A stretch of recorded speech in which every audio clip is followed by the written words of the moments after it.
ఈ పరిస్థితి యోబుకు వచ్చేటువంటి టైంకి యోబు యొక్క వయసు మహా అయితే ఒక 40-50 ఇయర్స్ మాత్రమే ఉంటుంది. ఎందుకొరకంటే తన బిడ్డలందరూ కూడా ఎలా ఉన్నారంటే యవ్వనస్తులుగా ఉన్నారు. ఎలా ఉన్నారంట?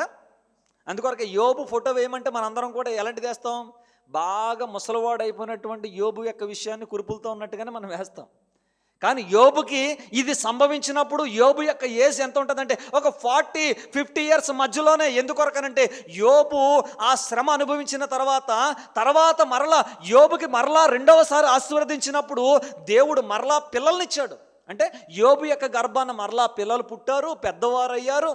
మరలా 7 మగపిల్లలనిచ్చారు, 3 ఆడపిల్లలనిచ్చారు.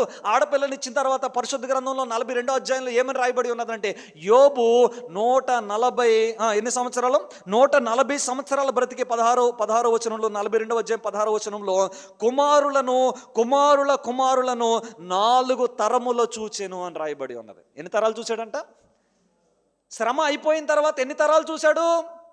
50 సంవత్సరాల వయసులో వస్తే తర్వాత పిల్లలు పుడితే వారు యవనస్తులు అవ్వడానికి ఎన్ని సంవత్సరాలు? 20 సంవత్సరాలు పడుతుంది. కనీసం 30 సంవత్సరాలు పడుతుంది. 30 సంవత్సరాల వారికి పెళ్ళి అవుతే మరలా ఎన్ని సంవత్సరాలు పడుతుంది?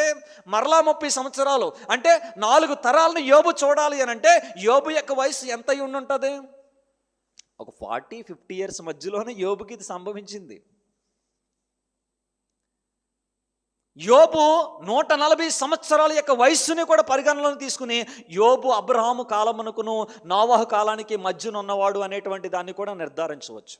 యోబు నోవహు కాలానికి అబ్రహాము కాలానికి మధ్య ఉన్నవాడని కల్దీలు వచ్చినటువంటి దాన్ని బట్టి, అక్కడ ఉన్నటువంటి రాహాబును గురించిన ప్రస్తావన, కూషు దేశమును గురించిన ప్రస్తావన, వీటన్నింటిని బట్టి కూడా లేఖనాలను బట్టి నిర్ధారించి మాట్లాడుతూ ఉన్నాం. మనం ఊహించి మాట్లాడతలేదు.